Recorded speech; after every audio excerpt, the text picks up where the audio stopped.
जय राम, जय श्री राम, जय बागेश्वर धाम सरकार। नमस्कार मेरे प्रिय मित्रों, स्वागत है आपका एक बार फिर से हमारे YouTube चैनल में। दोस्तों, आज के इस वीडियो में हम आपको पितृपक्ष की कथा को सुनाने वाले हैं। इस कथा को सुनने से आपके जीवन की सारे पाप कष्ट दूर हो जाएंगे। आपके जो पितृ दोष है, जिससे आपके जीवन में, आपके परिवार में कलह कलेश बना रहता है और पितृ दोष से आप बहुत ज़्यादा परेशान रहते हैं, आप कर्जे से डूबे हुए हैं, आपको कर्जे से मुक्ति मिलेगी। आपके घर में धन के रास्ते खुलेंगे और माता लक्ष्मी का आपके घर में वास होगा। आपका घर हमेशा धन धान्य से भरा रहेगा। तो दोस्तों, इस वीडियो के अंत तक बने रहिएगा, पूरी कहानी को सुनिएगा। इस कहानी को सुनने और कहने से, स्मरण करने से आपके जीवन की सारी परेशानियाँ, सारे कष्ट दूर हो जाएंगे। आपका जीवन धन्य हो जाएगा, आपका घर हमेशा धन धान्य से भरा रहेगा। दोस्तों, वीडियो शुरू करने से पहले आप बाबा बागेश्वर धाम के सच्चे भक्त हैं तो कमेंट में जय श्री बालाजी महाराज जरूर लिख दीजिएगा। चैनल पर नए हो तो चैनल को सब्सक्राइब कर लीजिएगा, क्योंकि हम ऐसे ही सनातन धर्म से संबंधित वीडियो लाते रहते हैं। और वीडियो को लाइक भी जरूर कर दीजिएगा। दोस्तों, गरुड़ पुराण में भगवान शिव ने ऋषि मार्कंडेय जी को पितरों की यह कहानी सुनाई थी। इस कथा के श्रवण मात्र से मनुष्य के सभी पाप और कष्ट दूर हो जाते हैं और उसे पितृ दोष से मुक्ति मिलती है। उसके जीवन के सभी कर्ज उतर जाते हैं। धन धान संपत्ति की प्राप्ति होती है तथा सुंदर गुणवान पत्नी की प्राप्ति निश्चित होती है। संतानहीन को संतान प्रदान करने वाली यह कथा बहुत महान है। पितृपक्ष के दौरान इस कथा का श्रवण प्रत्येक मनुष्य को करना चाहिए। इसका श्रवण करने से आपके पितृदेव प्रसन्न होते हैं और आपको वरदान देते हैं। तो दोस्तों, आइए हम आपको सुनाते हैं पितृपक्ष की कथा। दोस्तों, प्राचीन काल की बात है। रुचि नामक एक राजा थे जो संसार के माया मोह को छोड़कर ब्रह्मचर्य का पालन करते थे। ब्रह्मचर्य का पालन करते हुए निरंकार भाव से पृथ्वी से विचलित होने लगे। उन्होंने संसार की सभी खुशियों का और भोगों का त्याग कर दिया। उन्होंने घर में रहना भी छोड़ दिया था। वो एक बार ही भोजन करते थे और वन में भटकते रहते थे। उन्हें ऐसा वैराग्य धारण किया हुआ देखकर एक दिन ऋषि रुचि के पिता उनसे मिलने पहुँचे और उनसे कहने लगे, हे वत्स, तुमने क्यों विवाह नहीं किया? विवाह स्वर्ग तथा उत्तम मार्ग के मोक्ष की प्राप्ति होती है।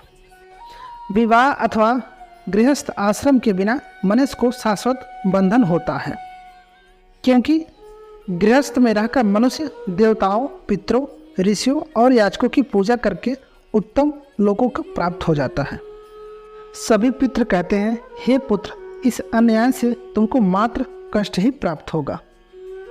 इस तरह मरने के बाद तुम्हें नरक की ही प्राप्ति होगी और दूसरे जन्म में भी कष्ट प्राप्त होगा। फिर ऋषि रुचि ने कहा, जीवन में विवाह करना अत्यंत दुखदायक है। इससे पाप का संग्रह होता है और यह अंतकाल में अधोगति प्रदान करने वाला है। इसी विचार से मैंने स्त्री के साथ विवाह नहीं किया। स्त्री संग परिग्रह करने से मुक्ति नहीं मिलती है। जो व्यक्ति अविवाहित रहकर प्रतिदिन विद्या ग्रहण करता है और ज्ञान की अमृत से अपने आत्मा को निर्मल करता है, वह मेरे लिए श्रेष्ठ है। पितरों ने कहा, शास्त्रों में जो विहित कर्म है, सज्जन पुरुष उनका उल्लंघन नहीं करते। उन्हें उसी के मोक्ष की प्राप्ति होती है और शास्त्रों में पुरुष को विवाह करने की आज्ञा दी गई है। विवाह न करने पर पुरुष को मुक्ति नहीं मिलती है। संतान के बिना उसे मोक्ष नहीं मिलता है। संतान के द्वारा किए गए श्राद्ध कर्म से ही उसे मोक्ष मिलता है। इसीलिए हे पुत्र, तुम विधि पूर्वक विवाह करो।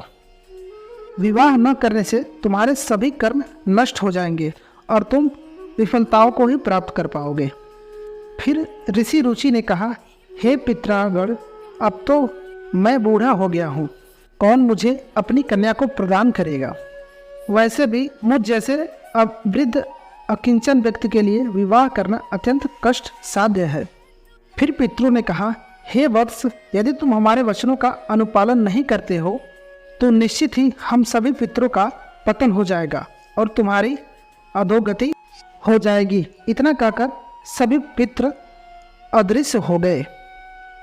पितरों के द्वारा ऐसे वाक्य सुनकर ऋषि रुचि मन ही मन अत्यधिक व्याकुल हो उठे और अपने पितरों की मुक्ति के लिए विवाह करने का विचार करते हुए कन्या को खोजते हुए पृथ्वी लोक पर विचरण करने लगे, किंतु उन्हें कहीं पर भी कन्या की प्राप्ति नहीं हो सकी। अपने पितरों के वचनों को बार बार मन में सोचते हुए चिंताग्रस्त होकर वो बार बार सोच रहे थे, मैं क्या करूं, मैं कहाँ जाऊं, मेरे पितृगणों को मुक्ति दिलाने के लिए कौन सी स्त्री मुझसे विवाह करेगी। इस तरह देर तक विचार करने के बाद ऋषि रुचि ने ब्रह्मदेव की तपस्या करना शुरू कर दी। ऋषि रुचि ने 100 वर्षों तक एक घनघोर वन में तपस्या की। तत्पश्चात जगत पिता ब्रह्मा ने उन्हें दर्शन दिया और कहा, हे वत्स, मैं तुम्हारी तपस्या से प्रसन्न हूँ, तुम अपनी अभिलाषा प्रकट करो। फिर ऋषि रुचि ने ब्रह्मदेव को अपने पितरों द्वारा कहे गए वचन सुनाए और उनसे निवेदन किया। इस पर ब्रह्मदेव ने कहा, हे विप्र, तुम संसार के प्रजापति हो जाओगे, तुम्हारे द्वारा प्रजा की सृष्टि होगी। तुम्हारे पितरों के द्वारा उचित ही कहा गया है कि तुम्हें स्त्री से विवाह कर लेना चाहिए। इस अभिलाषा को मन में रखते हुए तुम्हें अपने पितरों की पूजा करनी चाहिए। वे प्रसन्न होकर तुम्हारी इस कामना को पूर्ण करेंगे और तुम्हें उत्तम स्त्री की प्राप्ति होगी। ब्रह्मा जी का इस प्रकार का वचन सुनकर ऋषि रुचि नदी के तट पर पहुँचे और एकांत में उन्होंने अपने पितरों का तर्पण करके उन्हें संतृप्त किया। तदनंतर एकाग्र चित्त होकर वे भक्तिपूर्वक अपने पितरों की स्तुति करने लगे। इस प्रकार ऋषि रुचि द्वारा स्तुति करने पर पितृ अत्यंत प्रसन्न हो गए और उसी समय एक दिव्य तेज उत्पन्न हुआ जो प्रकाश मंडल के चारों ओर व्याप्त हुआ। संपूर्ण विश्व को अपने तेज से आच्छादित करने वाली उस रोशनी को देखकर ऋषि रुचि अपने घुटनों पर बैठकर फिर से पितरों की स्तुति करने लगे। ऋषि की स्तुति सुनकर पितृगण बहुत प्रसन्न हुए और वे उनको सामने प्रकट हो गए। रुचि ने पुष्प, गंध और अनुलेप पदार्थों का उन्हें निवेदन किया था। वे सभी पितृ उन्हीं को धारण करके उनके सामने प्रकट हुए। रुचि ने भक्तिपूर्वक हाथ जोड़कर अपने पितरों को प्रणाम किया और निवेदन किया। प्रसन्न होकर पितरों ने ऋषि रुचि को वर मांगने के लिए कहा। नतमस्तक होकर ऋषि रुचि ने पितरों से कहा, हे पितृदेव, ब्रह्मदेव ने सृष्टि की रक्षा करने के लिए मुझे प्रजापति बनाया है, इसलिए मैं आपसे संतान उत्पन्न करने में समर्थ, गुणवान, चरित्रवान पत्नी की कामना करता हूँ। फिर पितरों ने कहा, हे वत्स, इसी स्थान पर अभी इसी क्षण तुम्हें उत्तम मनोरमा पत्नी की प्राप्ति होगी और उसी से तुम्हें पुत्र होगा। हे रुचि, वह पुत्र बुद्धिमान, बलशाली होकर रौच्य नाम से तीनों लोकों में ख्याति प्राप्त करेगा। उसके भी अतिशय बलवान, महापराक्रमी, महात्मा और पृथ्वी का पालन करने वाले बहुत से पुत्र होंगे। पितरों की कृपा से उसी समय उस नदी के मध्य से ही रुचि के समीप ब्रह्मलोचन नाम की मन को प्रिय लगने वाली सुंदर श्रेष्ठ एक अप्सरा प्रकट हुई। उस श्रेष्ठ अप्सरा ने मधुर वाणी में महात्मा रुचि से कहा, हे तपस्वी श्रेष्ठ, वरुण के पुत्र महर्षि पुष्कर द्वारा मेरी एक अतिशय सुंदर कन्या उत्पन्न हुई है। मैं उस सुंदर रूप वाली मानिनी नाम की कन्या को भार्या के रूप में आपको प्रदान करती हूँ। आप इससे विवाह करें। इस कन्या से आपको अतिशय बुद्धिमान मनु नाम का पुत्र होगा। फिर प्रजापति रुचि ने फिर प्रजापति रुचि ने उस अप्सरा कन्या से विवाह किया। दोस्तों, इस प्रकार से गरुड़ पुराण में पितृपक्ष की कथा का वर्णन किया गया है। दोस्तों, उम्मीद है कि आपको यह कथा अच्छी लगी होगी, पसंद आई होगी। कथा पसंद आया तो वीडियो को लाइक कर दीजिए और कमेंट बॉक्स में जय श्री बालाजी महाराज, जय श्री राम, जय बागेश्वर धाम सरकार जरूर लिख दीजिए और वीडियो को शेयर कर दीजिए। मिलते हैं आपसे एक और नई वीडियो के साथ, तब तक के लिए नमस्कार, जय श्री राम।